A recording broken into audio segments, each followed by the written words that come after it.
Hello students, myself Alphys Joseph, Assistant Professor to Pre-Department SNIT Adult. Today I am going to take revision on Module 2 of Flexible AC Transmission System. This is the syllabus for Module 2 and today I will be discussing on shunt compensation principles. Previous lecture നമ്മൾ പഠിച്ചത് എന്തായിരുന്നു reactive power compensation ആണ്. Now the traditional methods for reactive power compensation എന്തൊക്കെയാണെന്ന് നോക്കാം. നമുക്കറിയാം first മൊഡ്യൂളിൽ നമ്മൾ പഠിച്ചതാണ് shunt compensation ഉണ്ട്, series compensation ഉണ്ട്. So here we will consider shunt compensation in a transmission line. So this is a transmission line with shunt compensation. Generating two generatings ആണ്.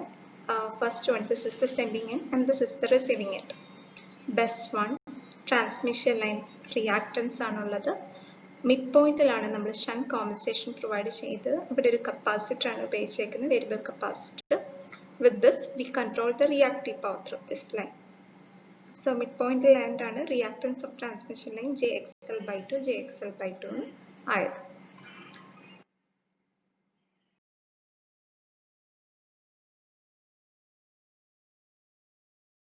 Shunt compensation. Shunt devices may be connected permanently or through a switch. അതായത് ഒന്നെങ്കിൽ capacitor അല്ലെ റിയാക്ടറിനെ permanent ആയിട്ട് connect ചെയ്യാം, അല്ലെങ്കിൽ ഒരു thyristor switch വെച്ച് control ചെയ്യാം, such as in TSR, TCR, TSC, etc. Shunt reactors compensate for the line capacitors. ഇപ്പം നമ്മൾ ഷണ്ട് ഡിവൈസ് ഉപയോഗിക്കുന്ന റിയാക്ടർ ആണ്, അത് എന്തിനെയാണ് കോമ്പൻസേറ്റ് ചെയ്യുന്നത്? ലൈൻ്റെ കപ്പാസിറ്റൻസിനെയാണ് കോമ്പൻസേറ്റ് ചെയ്യുന്നത്. As in the case of series controllers, the shunt controllers may be variable impedance, variable source or combination of this. അപ്പോൾ ഇതിൽ ഏതെല്ലാം ഒന്നെങ്കിൽ വേരിയബിൾ ഇംപിഡൻസ് ആകാം, അല്ലെങ്കിൽ സോഴ്സ് ആകാം, or a combination of these two. In principle, all shunt controllers inject current into the system at the point of connection. എവിടാണോ ഈ shunt device connect ചെയ്തേക്കുന്നത്, shunt devices in common റിയാക്ടറോ കപ്പാസിറ്ററോ എന്തോ ആയിക്കോട്ടെ, അതെന്താ inject ചെയ്യുന്നത്? കറണ്ടിനെയാണ് inject ചെയ്യുന്നത്. മറിച്ച് ഒരു ഫാക്സ് ഡിവൈസ് സീരീസ് ആയിട്ട് കണക്ട് ചെയ്യണം, അതെന്തിനായിരിക്കും ഇൻജെക്ട് ചെയ്യുന്നത്? വോൾട്ടേജിന്. ഇപ്പൊ ഷണ്ട് കണക്ഷനിൽ ഇൻജെക്ട് ചെയ്യുന്നത് കറണ്ടിനെയാണ്. ആ കാര്യം ഒന്ന് ഓർത്തിരിക്കും.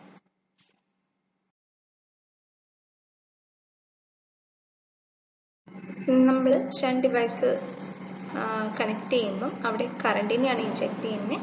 ഇൻജെക്ട് ചെയ്യുന്ന കറണ്ട് എന്ന് വെച്ചാൽ ലൈൻ വോൾട്ടേജുമായിട്ട് ഇൻ ഫേസ് ക്വാഡ്രേച്ചർ എന്ന് പറഞ്ഞാൽ അത് തമ്മിലുള്ള ഫേസ് ആംഗിൾ ഡിഫറൻസ് എന്ന് പറഞ്ഞാൽ 90 ഡിഗ്രി വരും. സോ കറണ്ടും വോൾട്ടേജും തമ്മിൽ 90 ഡിഗ്രി ഫേസ് ഡിഫറൻസ് വരും.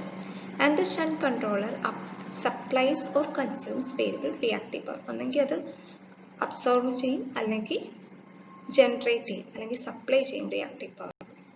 Shunt reactors are generally gapped core reactors and sometimes air-cooled. Shunt capacitors, these are used to increase the power transfer capacity and to compensate for the reactive voltage drop in the line.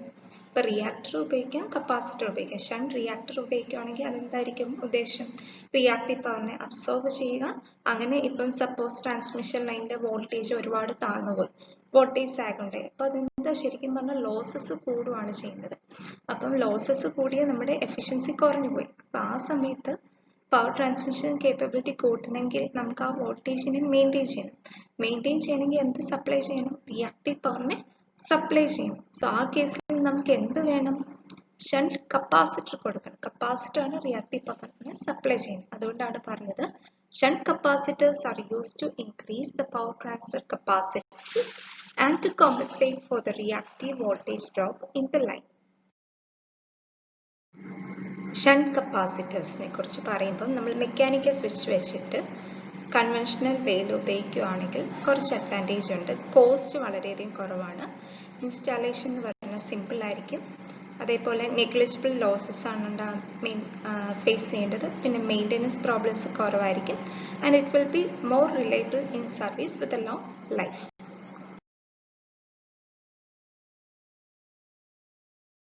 നമ്മൾ shunt capacitor ഉപയോഗിക്കുകയാണെങ്കിൽ കുറച്ച് advantages പറഞ്ഞു. Cost കുറവാണ്, അങ്ങനെ maintenance കുറവാണ്, അങ്ങനെയൊക്കെ. പക്ഷേ there is A short coming.